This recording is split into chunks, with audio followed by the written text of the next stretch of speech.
Hi, my name is Libna, and the main claim I will be repeating today is that the Bible is a reliable source of information. The secondary claim that the advocate presented was that, 1, the Bible is accurate, and that 2, the Bible is being distributed today as a direct translation of the text. To begin with, the advocate starts off with a vague claim of fact. He does not specify to whom the Bible is a reliable source of information. Although the Bible might be a good source for a Sunday preacher, it cannot be a good source for a scientist who is presenting evidence to support the theory of evolution or natural selection. This brings me to my second response for the advocate's claim. The Bible has been translated into 2,287 languages/dialects, according to the 2002 statistical report by the UBS World Report. Not only is this a language barrier, but it is also a translation barrier. One word can skew the meaning behind the Bible and can cause confusion. An example would be the sixth commandment. Thou shalt not kill, which is written in Hebrew, is translated as thou shalt not murder in the King James Version. This brings into question whether killing in self-defense is justifiable because it would not be murder, which can be left up to various interpretations. Secondary, not only is there different languages throughout the world, but in English alone, there are different versions translated. Bibles that are translated word by word include versions from the New American Standard Bible and the King James Version. Bibles that are translated thought by thought include the Revised Standard Version and the New International Version. Then versions that paraphrase the word include the Message and the Living Bible. Let me read you two different translations of the book of Colossians, chapter 2, verses 9 through 10, and let you be the judge. In the King James Version, it says, "For in him dwelleth all the fullness of the Godhead bodily, and ye are complete in him, which is the head of all principality and power." Now the Message states, "Everything of God gets expressed in him, so you can see and hear him clearly. You do not need a telescope, a microscope, or a horoscope to realize the fullness of Christ and the emptiness of the universe without him. When you come to him, that fullness comes together for you too. His power extends over everything." If you listen closely, the second version of the verse has been added to, and the words telescope, microscope, and horoscope are not seen in the King James Version.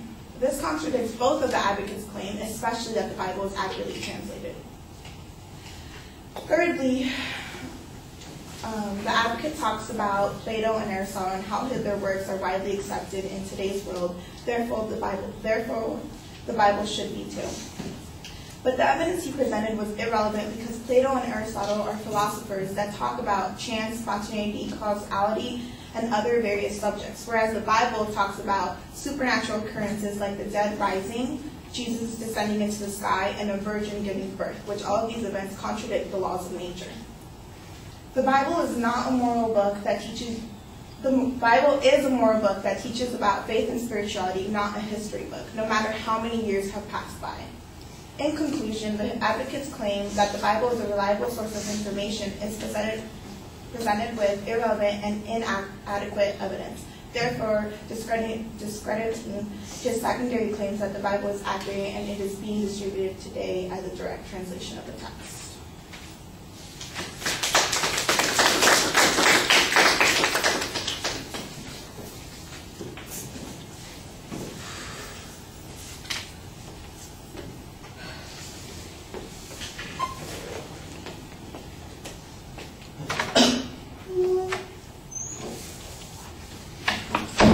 Right, well, everything's clear and easy to follow. I thought your internal counterclaims were straightforward. You've made a good explanation about the points on the translations and had some nice data to support that. I think you need to explain a little bit more why the variation in translations undermines the advocate's original point.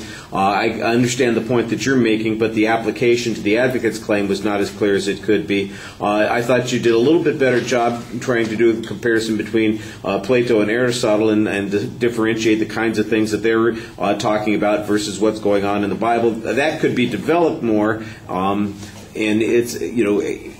that seems to be like part of where the main argument is going on this particular point. It did feel a little bit like you're rushing through the presentation, and there's no reason. You've got some time. You could pace yourself, and that would also give you a time to maybe do some internal summaries so that we can understand how the criticism that you're making applies to this. I think that you also needed to talk a little bit more about the evidence that the advocate used, either the problem of a lack of evidence or the kinds of quotes or examples that they used to prove their point. I think that that would expand your argument more substantially.